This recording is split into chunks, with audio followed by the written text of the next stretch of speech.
ಕಲಬುರಗಿ ನಗರ police ಸಾರ್ವಜನಿಕರ ಹಿತಾಸಕ್ತಿಯಲ್ಲಿ 2026 ರಸ್ತೆಗಳು ಸುರಕ್ಷಿತವಾಗಲಿಕ್ಕೆ ಮತ್ತು ಅಪಘಾತಗಳ ಪ್ರಕರಣಗಳ ಸಂಖ್ಯೆ ಕಡಿಮೆ ಆಗಲಿಕ್ಕೆ ಸುಮಾರು ಪ್ರಯತ್ನಗಳನ್ನು ನಾವು ಮಾಡಿದ್ದೀವಿ.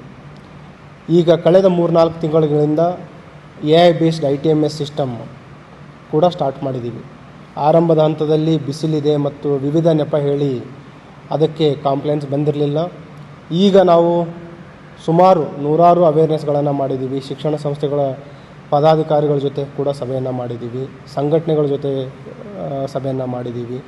ವಿವಿಧ ಜಂಕ್ಷನ್ಗಳಲ್ಲಿಯೂ ಕೂಡ ಅರಿವು ಮೂಡಿಸುವ ಕಾರ್ಯಕ್ರಮಗಳನ್ನು ಮಾಡಿದ್ದೀವಿ. ಈ ಎಲ್ಲ ಎಫರ್ಟ್ಸ್ ನಡುವೆಯೂ ಕೂಡ ಕಾಂಪ್ಲೇಂಟ್ಸ್ ಓನ್ಲಿ ಅರೌಂಡ್ 20-25% ಇದೆ. ಇನ್ನೂ ಸುಧಾರಣೆ ಆಗಬೇಕಾಗಿರೋದು ಬಹಳ ಇದೆ. ಆ ಒಂದು ಹಿನ್ನೆಲೆಯಲ್ಲಿ ಏನು ನಾವು ಅವೇರ್ನೆಸ್ಗೆ ಹೆಚ್ಚು ಒತ್ತು ಕೊಡ್ತಾ ಇದ್ದೀವಿ. ಈ ಜುಲೈ ತಿಂಗಳಿನಿಂದ ಈಗಾಗಲೇ 8ರಿಂದ 10 ವಿವಿಧ ತಂಡಗಳನ್ನು ಮಾಡಿದ್ದೀವಿ.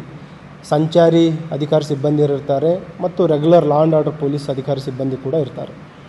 8ರಿಂದ 10 ತಂಡಗಳು ಪ್ರತಿದಿನ ಸರ್ಪ್ರೈಸ್ ಆಗಿ ಯಾವುದೇ ಜಂಕ್ಷನ್ಗಳಲ್ಲಿ ಕೂಡ ವೆಹಿಕಲ್ ತಪಾಸಣೆಯನ್ನು ಮಾಡಲಿಕ್ಕೆ ಅವರಿಗೆ ಅನುಮತಿಯನ್ನು ಕೊಡಿದ್ದೀವಿ. ಅದರಲ್ಲಿ ನಾನಿರ್ಬೋದು, ACPs ಇರ್ಬೋದು, DCPs ಇರ್ಬೋದು, ಇನ್ಸ್ಪೆಕ್ಟರ್ಗಳಿರ್ಬೋದು, ಅದು ನಾವು ಕಡ್ಡಾಯವಾಗಿ ಮಾಡ್ತೀವಿ.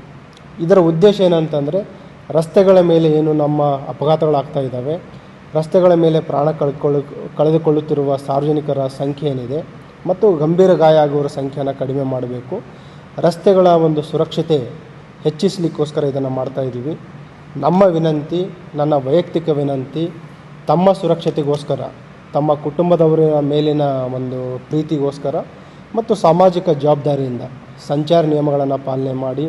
ಇದರಲ್ಲಿ ಎಲ್ಲ ರೀತಿಯ ಉಲ್ಲಂಘನೆಗಳು, ಹೆಲ್ಮೆಟ್ ಇರ್ಬೋದು, ಟ್ರಿಪಲ್ ರೈಡಿಂಗ್, ಮೊಬೈಲ್ ಯೂಸಿಂಗ್ ಅಥವಾ ಸೀಟ್ ಬೆಲ್ಟ್ ಧರಿಸದೇ ಇರುವಂಥದ್ದು, over speeding, drunk and drive, ಎಲ್ಲ ರೀತಿಯ ಒಂದು ಉಲ್ಲಂಘನೆಗಳ ಮೇಲೆ ನಾವು ಕ್ರಮವನ್ನು ತೆಗೆದುಕೊಳ್ತೀವಿ. ಈ ತಿಂಗಳು ಮತ್ತು ಮುಂದಿನ ಎಲ್ಲ ದಿನಗಳಲ್ಲಿಯೂ ಕೂಡ ಒಂದು ಇಂಟೆನ್ಸಿವ್ ಎನ್ಫೋರ್ಸ್ಮೆಂಟ್ ಡ್ರೈವ್ ಇರುತ್ತೆ.